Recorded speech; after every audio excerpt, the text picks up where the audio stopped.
In this lesson, we'll take a look at the basic functionality of the TC Electronic Clarity M Loudness Monitor, what it does and how to use it.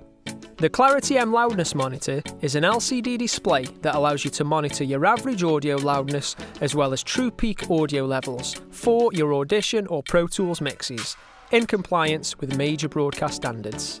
Firstly, to power on the unit, press its power switch at the bottom right corner. It takes about 15 to 20 seconds to boot up fully before it's ready to use. For the loudness monitor to work properly, you need to make sure that either Pro Tools or Audition, whichever one you're using, can see the monitor as a plug-in effect. If you're using a project that was created using one of the Media Center templates, then this will already be set up for you automatically. But if not, you can easily add the plugin by doing the following. In Pro Tools, create a master track if you haven't got one already by going to the track menu and New, and choose one master fader in stereo or 5.1, depending on your output configuration.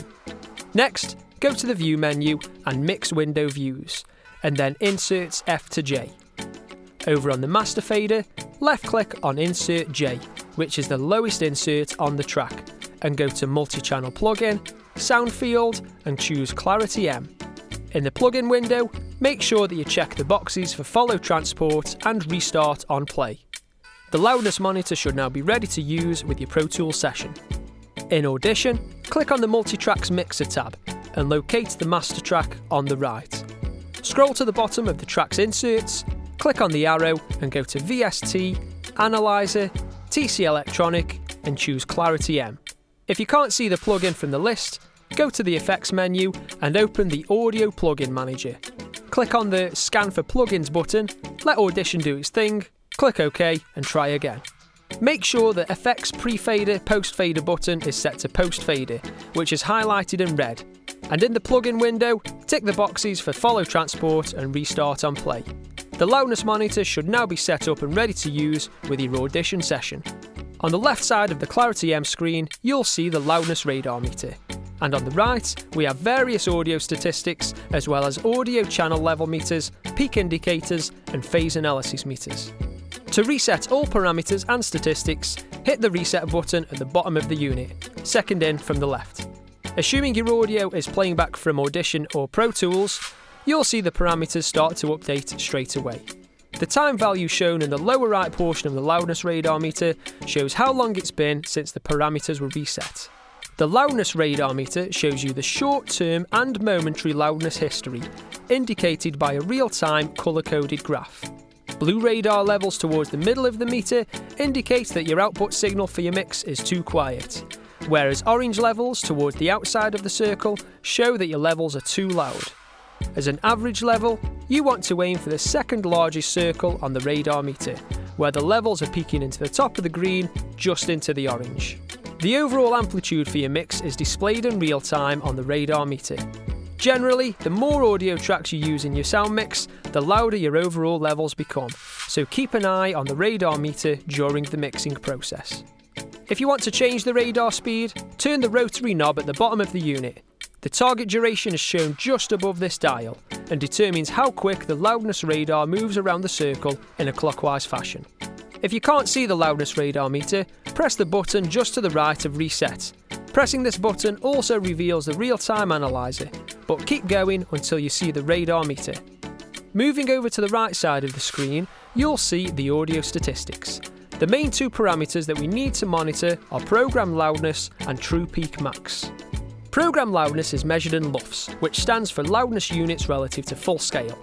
This number is really important, as it shows us the average loudness level of your audio mix. So if your mix lasts for 30 seconds, it'll show us the average loudness over 30 seconds. If it lasts for 60 minutes, likewise, it'll show an average program loudness over 60 minutes. There's various loudness standards for different distribution platforms, but we recommend that you aim for a program loudness of -23 LUFS. That's what the major European broadcasters have to stick to, as outlined by the European Broadcast Union, or EBU for short. To measure the program loudness of your audio mix, just play it straight through from start to finish. If the result is -19 LUFS as seen here, it means that your average loudness levels are too loud. So in this case, you need to reduce the output volume of your overall mix. A quick way of doing this would be to adjust the portion of the master fader to compensate for the change. So in this case, you'd reduce it by 4 decibels. So if we listen back to the whole mix again, it should be closer to -23 lufs. So, to clarify, make sure your program loudness is -23 lufs. For pre-recorded content, the EBU allows you to deviate up to 0.5 lufs either side of -23, meaning your average level could be as high as -22.5 and as low as -23.5. Remember, we're dealing in minuses, so in this case, -22.5 is louder than -23.5. True Peak Max is the single loudest True Peak audio measurement since the last time you pressed reset, and is measured in dBTP, or decibel True Peak.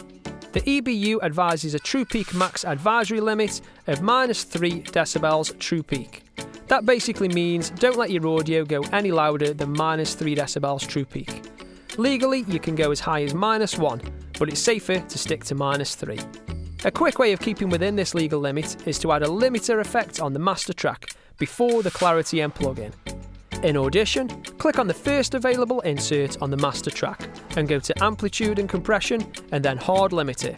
Select True Peak and then set the maximum amplitude to -3 decibels.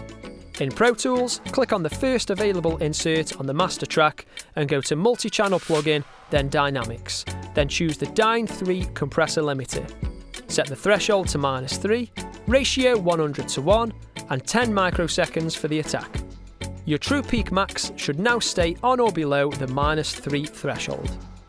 To power off the loudness monitor, press and hold the power button for about 3 seconds, and then press it again once more to confirm. In this lesson, we've discussed how to set up and use the Clarity M loudness monitor. Coming up next, we'll take a look at workflows that you can use when recording Foley or ADR.